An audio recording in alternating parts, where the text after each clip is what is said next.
एक ऐसा वैज्ञानिक जो अपने समय से नहीं, भविष्य से ताल्लुक रखता था। एक ऐसा इंसान जिसके आइडियाज पर आज की दुनिया खड़ी है, और फिर भी दुनिया ने उससे उतना सम्मान कभी नहीं दिया जितना वो डिजर्व करते थे।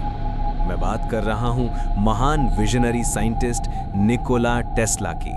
नमस्ते दोस्तों, मैं हूं भारत और आप देख रहे हैं आपका अपना चैनल साइटेक फैक्ट्स।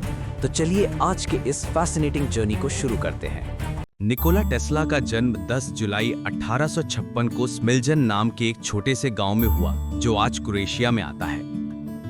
बचपन से ही टेस्ला का दिमाग अलग तरीके से काम करता था। वो चीजों को इमेजिन करके उनके अंदर का मैकेनिज्म समझ लेते थे। कहते हैं वो बिना लिखे और बिना प्रोटोटाइप के मशीन्स और सिस्टम्स को अपने दिमाग में ही डिजाइन कर लेते थे।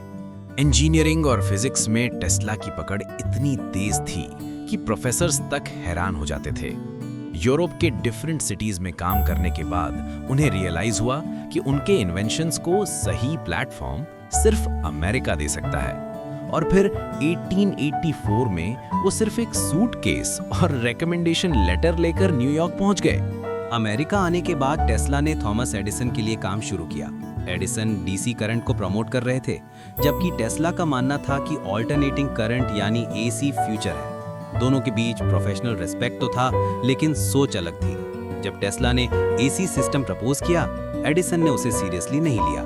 और यहीं से शुरू होती है मॉडर्न इलेक्ट्रिसिटी की सबसे बड़ी टक्कर, वॉर ऑफ करंट्स। टेस्ला का ऑल्टरनेटिंग करंट ज्यादा पावरफुल, सेफ और लॉन्ग डिस्टेंस ट्रांसमिशन के लिए एफिशिएंट था, लेकिन डीसी लॉ भी पावरफुल थी।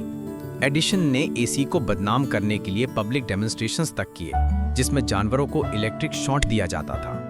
पर अंत में सच की जीत हुई और आज दुनिया भर में एसी सिस्टम ही यूज होता है।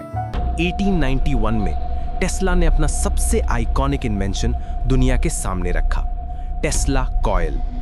इस डिवाइस के थ्रू उन्होंने दिखाया कि इलेक्ट्रिसिटी बिना वायर के भी ट्रांसमिट हो सकती है। लाइट बल्ब्स उनके लैब में हवा में ग्लो करते थे, बिना किसी वायर कनेक्शन के।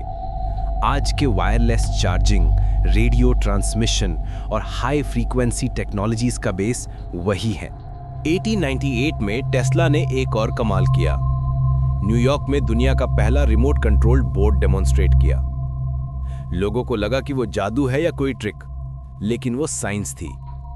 रिमोट कंट्रोल टेक्नोलॉजी, ड्रोन्स और रोबोटिक्स का शुरुआती बीज उसी इन्वेंशन से आया।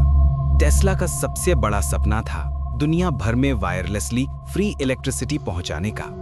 इसीलिए उन्होंने वार्डनक्लिफ टॉवर बनाना शुरू किया, जिसके जरिए हर घर, हर डिवाइस बिना वायर्स के पावर हो सकता था। मगर जब इन्वेस्टर्स को पता चला कि ये सिस्टम फ्री होगा, उन्होंने फंडिंग रोक दी। टेस्ला का विजन दुनिया से बहुत आगे था, लेकिन दुनिया इसके लिए तैयार नहीं थी। टेस्ला ने शादी नहीं की। उनका कहना था कि साइंस के लिए उनकी डेडिकेशन ही उनका जीवन साथी है। वो डिसिप्लिन के पक्के थे, अल्कोहल नहीं, स्मोकिंग नहीं, पार्टीज नहीं। फाइनेंशियल स्ट्रगल्स भी रहे, क्योंकि वो पेटेंट से अमीरी नहीं बल्कि इन्वेंशन से प्रोग्रेस चाहते थे। 1930s के बाद टेस्ला ज्यादा सामने नहीं आए।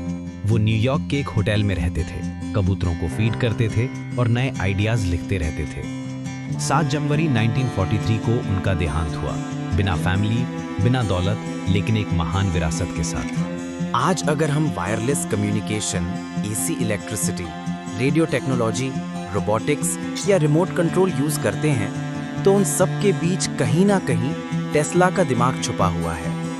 उनका नाम नासा के स्पेसक्राफ्ट से लेके इलेक्ट्रिक कार कंपनीज तक में अमर है। उनकी सोच एक साइंटिस्ट की नहीं, बल्कि एक विजनरी की थी। तो इसी तरह के माइंड ब्लोइंग साइंस और हिस्ट्री एक्सप्लेनर वीडियो के लिए साइटेक फैक्ट्स को सब्सक्राइब जरूर करें। आपका एक लाइक और कमेंट हमें और ऐसी कहानियां लाने का हौसला देता है। मिलते हैं नेक्स्ट वीडियो में एक नए टॉपिक के साथ। तब तक के लिए ध्यान रखिए और सोचते रहिए।